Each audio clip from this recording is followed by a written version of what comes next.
CBC lecture series में मैं doctor Amitabh Singh एक बार फिर आपका हार्दिक स्वागत करता हूं। आज से शुरू कर रहे हैं एग्जीक्यूशन। सिविल के मुकदमे में जजमेंट आ गया, डिग्री आ गई। अब जजमेंट और डिग्री किसी भी मुकदमे में किसी एक पार्टी को विजेता घोषित करते हैं और दूसरी पार्टी को हम जजमेंट डेप्टर कहते हैं, जबकि जो जीता हुआ होता है उसे हम डिग्री होल्डर कहते हैं। अब केवल कोई व्यक्ति मुकदमा जीत गया है, इससे उसको कुछ नहीं मिलता। सिविल में इस बात को अच्छे से समझ लीजिए कि एक यहां पर आपको दो बार एक तरीके से कहिए मुकदमे के प्रोसेस में जाना होगा। पहली बार जब आप विवाद को लेकर के न्यायालय के दरवाजे आते हैं, वहां पर सारे प्रोसेस चलेंगे और जब वहां जजमेंट और डिग्री दी जाएगी तो जिस व्यक्ति के फेवर में डिग्री दी जाएगी, जो डिग्री होल्डर होगा, उसे एक बार फिर से एक एप्लीकेशन लेके आना होगा कोर्ट के दरवाजे, जिसे कहेंगे एग्जीक्यूशन पिटीशन। अब प्रश्न उठेगा कि आखिर एग्जीक्यूशन की मीनिंग क्या होती है और एग्जीक्यूशन कराने की जिम्मेवारी किस कोर्ट की होगी, और इससे संबंधित कुछ और भी सवालात इसमें उठेंगे। साथ ही क्या एग्जीक्यूशन कराने के लिए डिग्री का ट्रांसफर भी किया जा सकता है, और अगर किया जा सकता है तो वो कौन से सर्कमस्टांसेस होंगे जब डिग्री का ट्रांसफर किया जाएगा एग्जीक्यूशन के लिए। एग्जीक्यूशन से रिलेटेड जनरल प्रिंसिपल्स क्या होंगे, और ट्रांसफर अगर किए जा रहे हैं तो इसका प्रोसीजर क्या होगा। इन सारी बातों को लेकर आज का ये लेक्चर एग्जीक्यूशन पार्ट नंबर 1 आपके सामने उपस्थित है। एग्जीक्यूशन को समझिए। एग्जीक्यूशन का मतलब क्या। अगर एग्जीक्यूशन को आप देखिए तो सेक्शन 36 से लेकर के 74, इसके साथ ही ऑर्डर 21, रूल 1 से लेकर 106 बिल्कुल इलोबरेट तरीके से एग्जीक्यूशन को डिस्कस करते हुए बनाए गए हैं सीपीसी में। अब एग्जीक्यूशन का मतलब क्या। ए का बी के साथ एक सिविल केस है। सिविल केस है 50,000 रुपए को लेकर के। कोर्ट ने क्या कहा, सिविल जज सीनियर डिवीजन के यहां, मान लिया कि ये सीनियर डिवीजन कोर्ट है जिसने ए को डिग्री होल्डर कह दिया। ए के फेवर में जजमेंट आई, ए डिग्री होल्डर बना, बी जो है वो जजमेंट डेबिटर हुआ। जो व्यक्ति मुकदमा हारा उसे हम जजमेंट डेबिटर कहते हैं। डेबिटर इसलिए क्योंकि अब बी की लायबिलिटी बनेगी कि वो 50,000 रुपए ए को पे करे। ए को मिलना है, ए क्रेडिटर की भूमिका में आए, इसलिए उन्हें हम डिग्री होल्डर कहते हैं। अब एग्जीक्यूशन का मतलब क्या।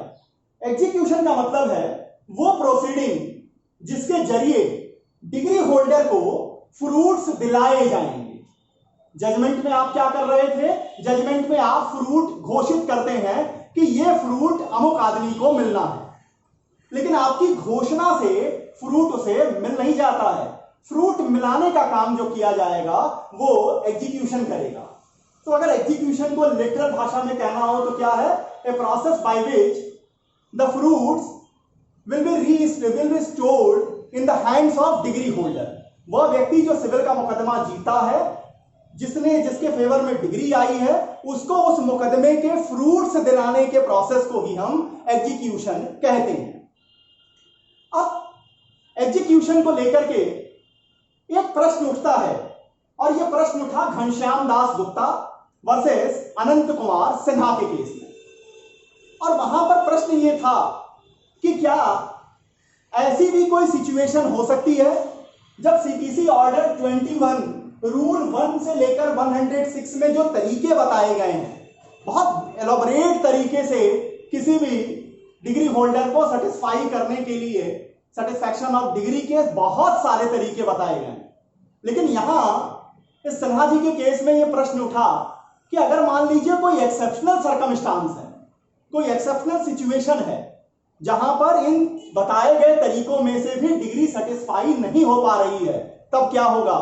तो सुप्रीम कोर्ट कहती है घनश्याम दास गुप्ता वर्सेस अनंत कुमार सिन्हा के केस में कि CPC provides elaborate techniques to execute the fruits but if there is any exceptional situation, अगर कोई एक्सेप्शनल सिचुएशन है which is not covered under order 21, then the remedy is only normal litigation. तब आपके पास सिर्फ एक ही रास्ता है कि आप एक फ्रेश सूट फाइल करिए।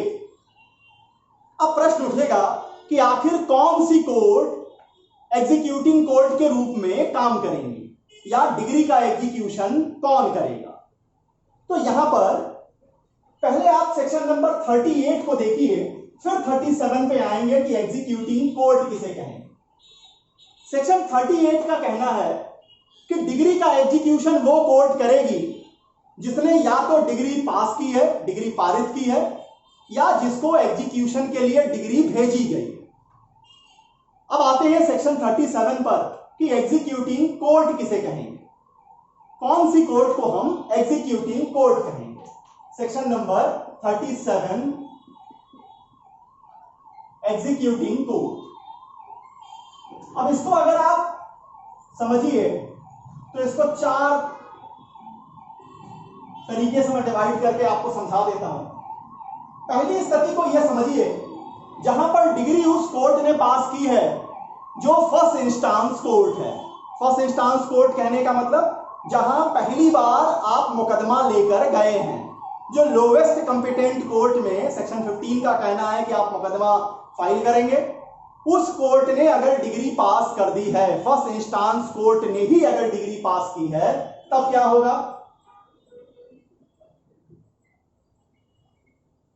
First instance court who pass degree.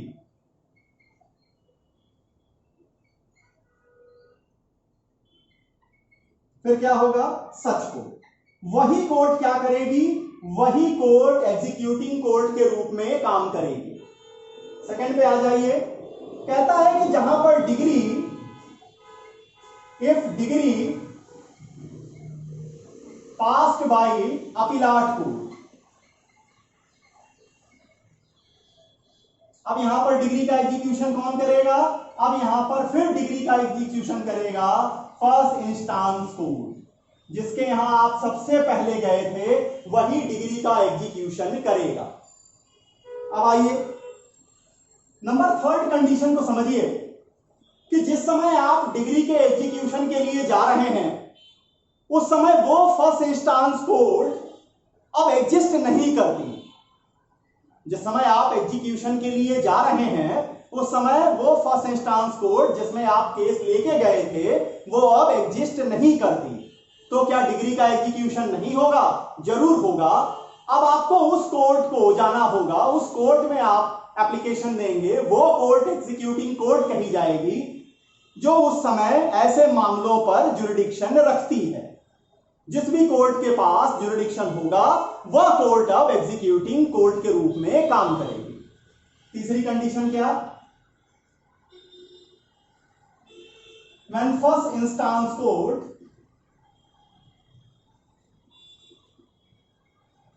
cease to exist।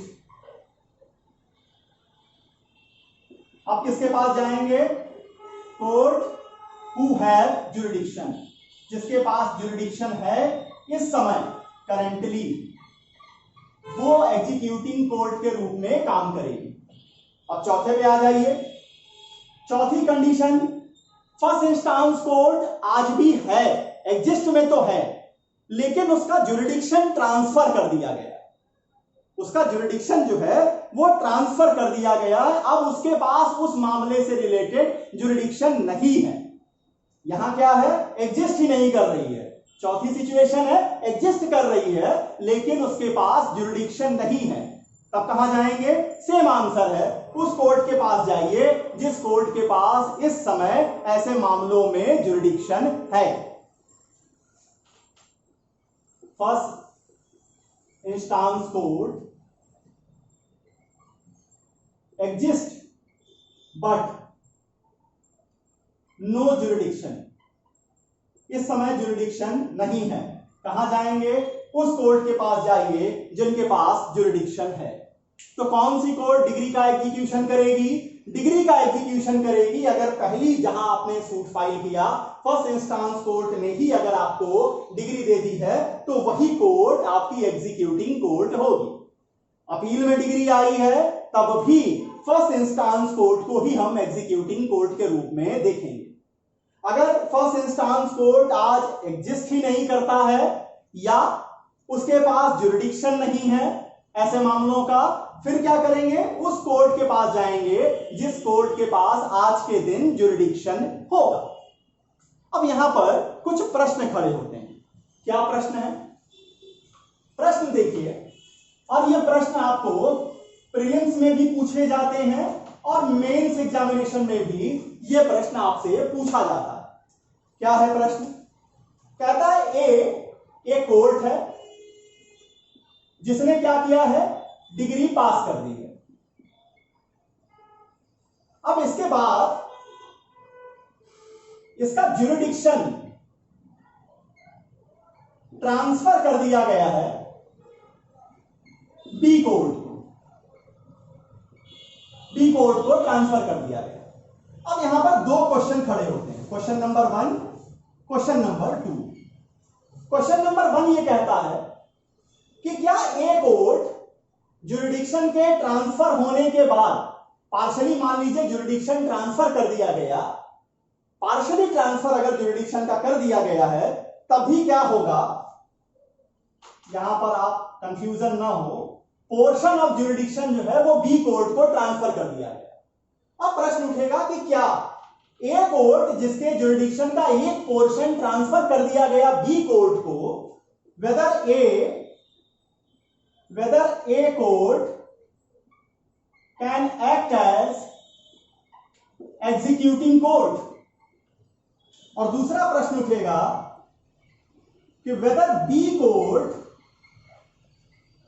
can act as executing court। अब देखिए पहले प्रश्न का जवाब कि क्या ए कोर्ट जिसके की ज्यूरिडिक्शन का एक पोर्शन ट्रांसफर किया गया है वो एग्जीक्यूटिंग कोर्ट हो सकता है या नहीं, वो काम कर सकते हैं या नहीं, तो इसका जवाब सुप्रीम कोर्ट ने अफर्मेटिव तरीके से दिया, पॉजिटिव तरीके से दिया कि हां ए कोर्ट जो है वो एग्जीक्यूटिंग कोर्ट के रूप में काम कर सकती है। केस का नाम है Merella Ramanna versus Nallappa Raju. Merella Ramanna MERANA, Merella Ramanna versus Nallappa Raju. Supreme court ने आंसर दिया अफर्मेटिव तरीके से कि हां ए कोर्ट एग्जीक्यूटिंग कोर्ट के रूप में काम कर सकती है। अब आते हैं प्रश्न नंबर 2 पे कि क्या बी कोर्ट जिसको ज्यूरिडिक्शन ट्रांसफर किया गया है, ज्यूरिडिक्शन का एक पोर्शन ट्रांसफर किया गया है, क्या वह कोर्ट भी एग्जीक्यूटिंग कोर्ट के रूप में काम कर सकती है? तो यहां पर हाई कोर्ट्स में काफी डिफरेंसेस थे। कलकत्ता हाई कोर्ट का कहना था कि जी बी कोर्ट भी एग्जीक्यूटिंग कोर्ट के रूप में काम कर सकती है, जबकि मद्रास हाई कोर्ट का यह कहना था कि नहीं, बी कोर्ट एग्जीक्यूटिंग कोर्ट के रूप में काम नहीं कर पाएगी। और इस प्रश्न का कोई भी जवाब मेरेला रमन्ना वर्सेस नलप्पा राजू के केस में सुप्रीम कोर्ट ने भी नहीं दिया। फिर क्या हुआ? 1976 में अमेंडमेंट किया जाता है सीपीसी के सेक्शन नंबर 37, और अमेंडमेंट के बाद आज की स्थिति यह है कि अब ये दोनों ही कोर्ट्स कॉम्पिटेंट होंगी एग्जीक्यूटिंग कोर्ट के रूप में काम करने के लिए। वह कोर्ट जिसके ज्यूरिडिक्शन का एक पोर्शन ट्रांसफर हुआ वह भी एग्जीक्यूटिंग कोर्ट हो सकती है, और वह कोर्ट जिसको ज्यूरिडिक्शन का पोर्शन ट्रांसफर किया गया है वह कोर्ट भी उस पास किए गए डिग्री के मामले में एग्जीक्यूशन करा सकते हैं, वो कॉम्पिटेंट होंगे। अब आते हैं ट्रांसफर ऑफ डिग्री किसे कहते हैं, डिग्री का ट्रांसफर कब किया जाएगा, क्या पोजीशन है, किस तरह से ये ट्रांसफर मूव करेंगे। Transfer of degree for the purpose of execution, section number 39। Transfer of degree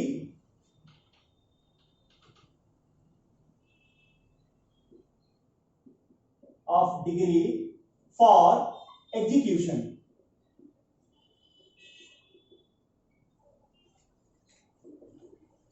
देखिए, तो कहता है कि कोर्ट जिसने की डिग्री पास की है, जिस कोर्ट ने डिग्री पास की है, वो या तो सुओ मोटो या डिग्री होल्डर की एप्लीकेशन पर निम्नलिखित ये जो चार यहां पर कंडीशंस बताई गई हैं, इनमें से किसी एक कंडीशन के होने पर वह कोर्ट जिसने डिग्री पास की है वह उस डिग्री को ट्रांसफर कर सकेगा।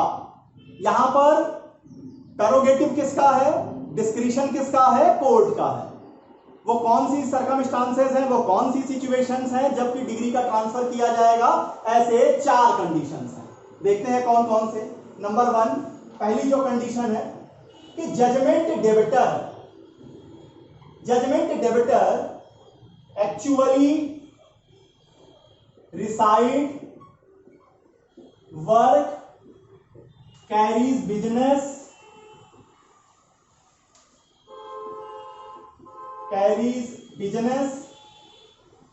outside jurisdiction of such court who pass the degree।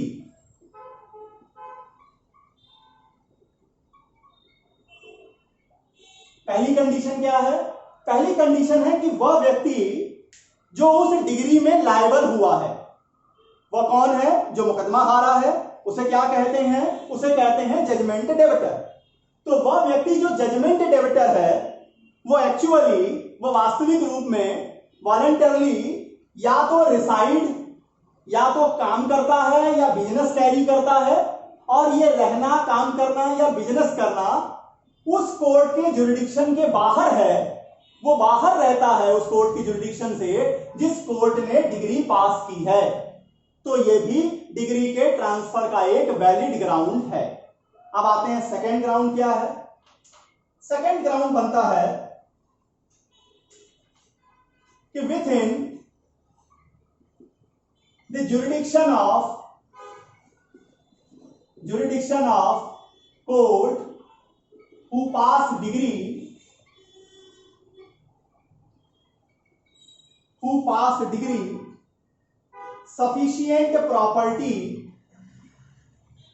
sufficient property is not available,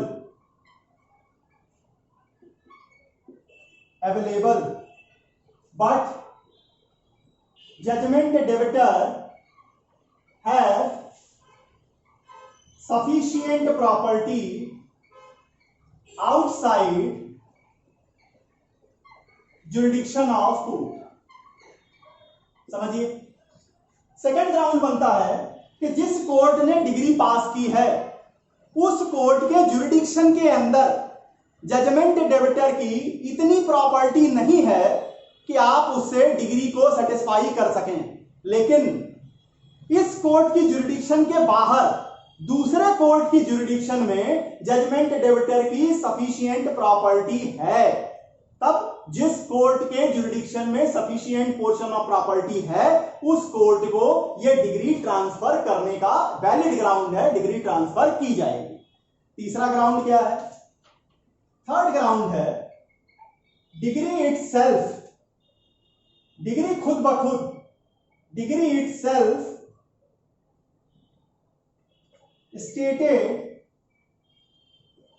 stated about sale of immovable property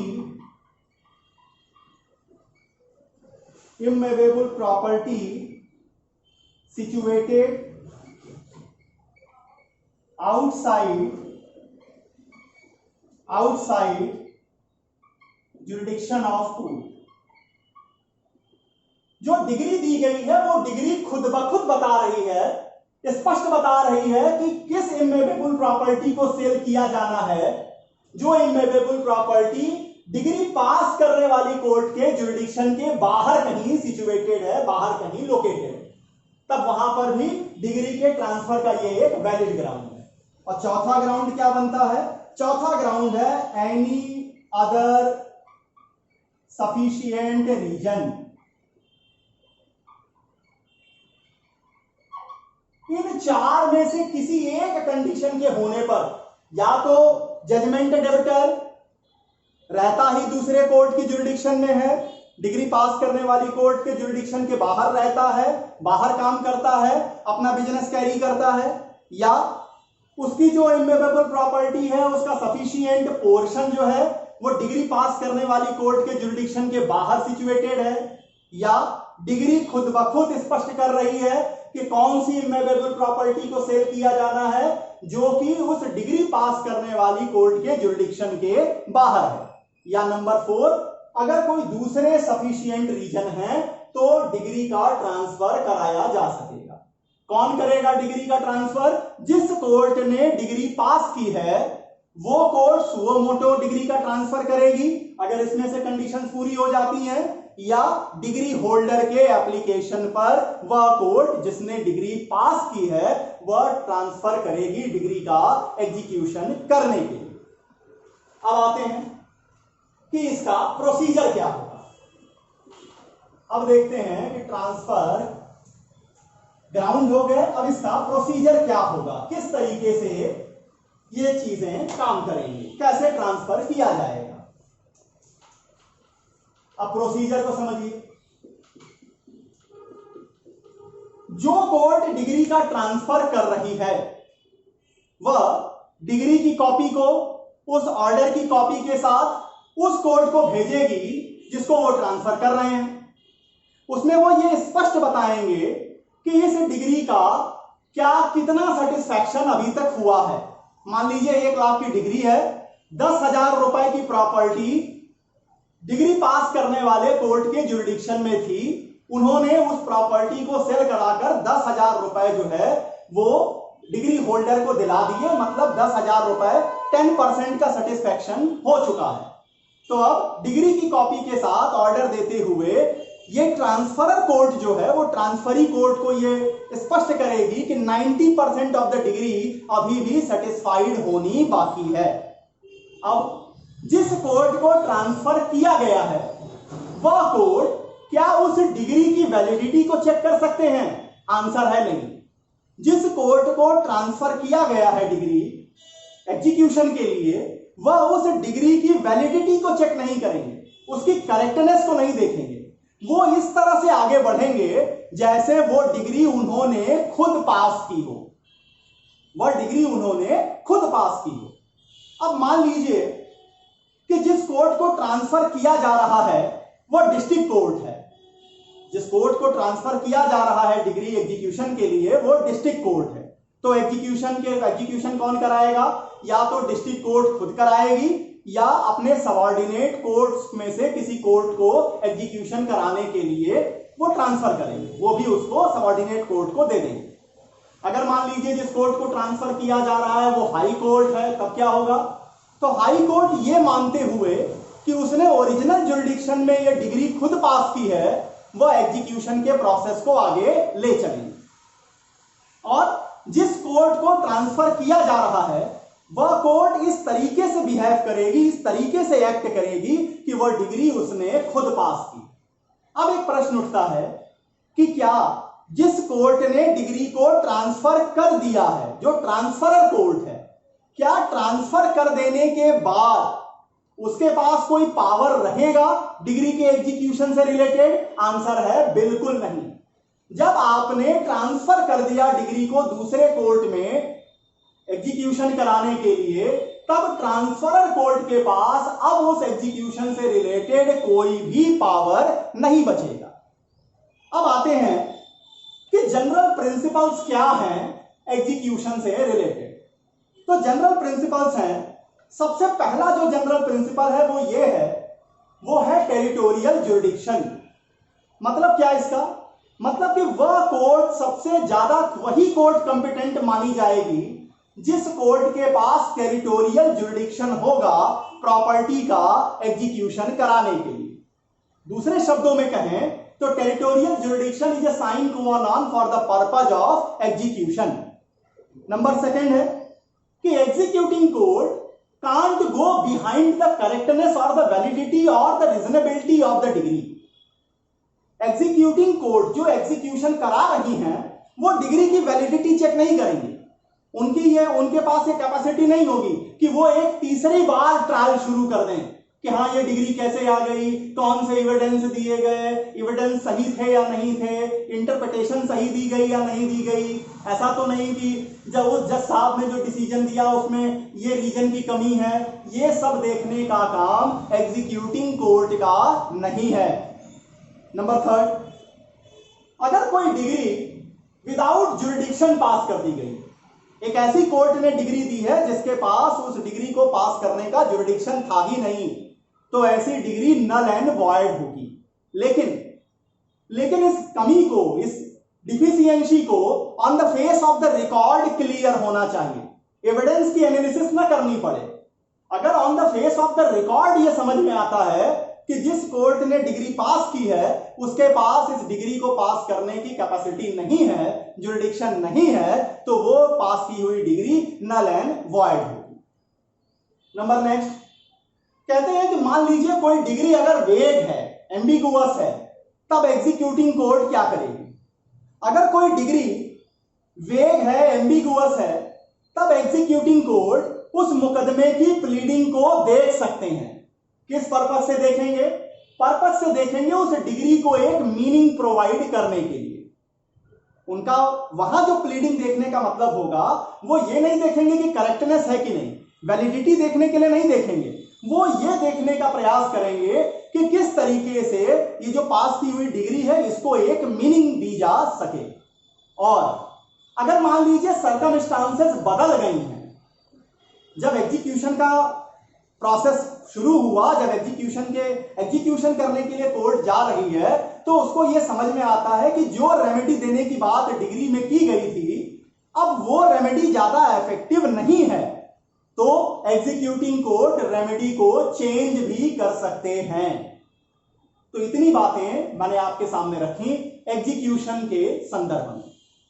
execution से जो पार्ट 2 लेक्चर होगा उसमें यह बात उठेगी कि एग्जीक्यूशन की एप्लीकेशन कौन देगा, एग्जीक्यूशन की एप्लीकेशन किसके खिलाफ दी जाएगी, एग्जीक्यूशन की एप्लीकेशन जब कोर्ट को दी जाएगी तब आखिर वो कौन से प्रोसेस को अख्तियार करेंगे, किस प्रोसेस में अपनी कार्रवाई लेकर आगे बढ़ेंगे। इन बातों को लेकर अगले लेक्चर में आपके सामने उपस्थित होऊंगा। तब तक के लिए बहुत बहुत धन्यवाद। नमस्कार।